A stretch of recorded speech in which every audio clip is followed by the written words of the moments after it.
সাধারণ শিক্ষার্থীর ভিতরে যে ইতিপূর্বে ছাত্রলীগের যেই স্বৈরাচারী কায়দায় যে ছাত্র রাজনীতির প্র্যাকটিসটা তারা করেছে বিশ্ববিদ্যালয় ক্যাম্পাসগুলোতে এবং কলেজ ক্যাম্পাসগুলোতে বিভিন্ন হলগুলোতে, সেই ট্রমা থেকে এখনও সাধারণ শিক্ষার্থীরা বের হতে পারেনি। এটা একটা বিষয় আছে।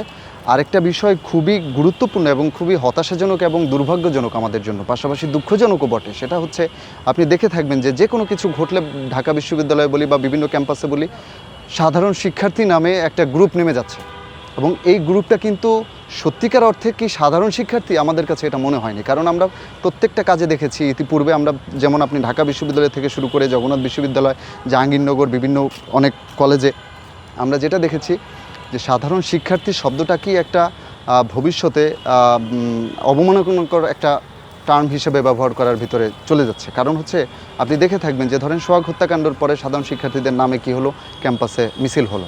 এর পরবর্তীতে আমাদের কি ঘটলো, আমাদের দেখলাম আমরা যে কক্সবাজারে বিএনপি নেতাকে খুন করেছে বা হত্যা করেছে জামায়াত নেতা।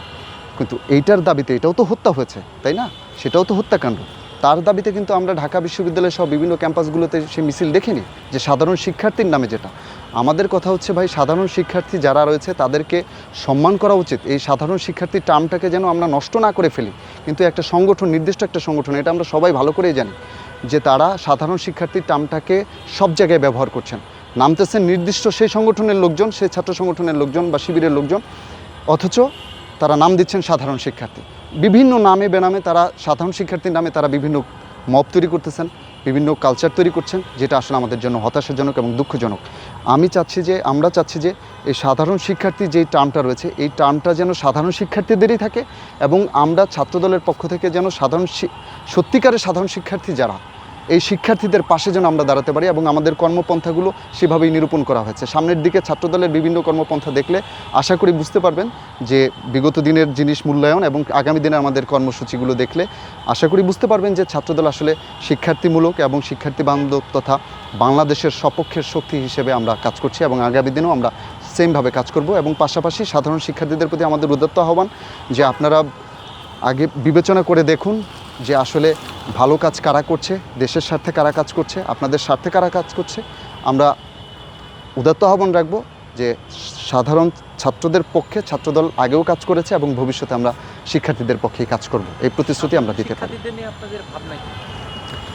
দেখুন, শিক্ষার্থীদের মূল যে বেসিক সমস্যাগুলো তৈরি হয় বিশ্ববিদ্যালয়ে এসে, যেই বিশেষ করে তাদের পড়াশোনার ক্ষেত্রে, থাকার ক্ষেত্রে, তাদের নিরাপত্তার ক্ষেত্রে, তাদের বেশ কিছু গ্রহণযোগ্য যে দাবিগুলো রয়েছে, যৌক্তিক দাবিগুলো রয়েছে, এই দাবিগুলোর সাথে যেন আমরা একাত্মতা ঘোষণা করতে পারি। এবং আমরা ইতিপূর্বেই দেখেছেন, 5 তারিখের আগেও দেখেছেন, 5ই আগস্টের পরেই দেখেছেন সাধারণ শিক্ষার্থীদের যে সেশন ফি কমানো বা বিশ্ববিদ্যালয়ের যেই পরীক্ষার যেই দীর্ঘসূত্রিতা, সেই জিনিসটি কমিয়ে নিয়ে আসা, সাথে সাথে বিশ্ববিদ্যালয়ের যেন সার্বিক শান্তি শৃঙ্খলার পরিস্থিতি ঠিক থাকে, সেই বিষয়গুলো নিয়ে হলের যেই পরিবেশগুলো যেন সুষ্ঠু এবং সুশৃঙ্খল থাকে, সেই বিষয়গুলো নিয়ে ছাত্রদল আসলে কথা বলেছে এবং সামনে বলছে।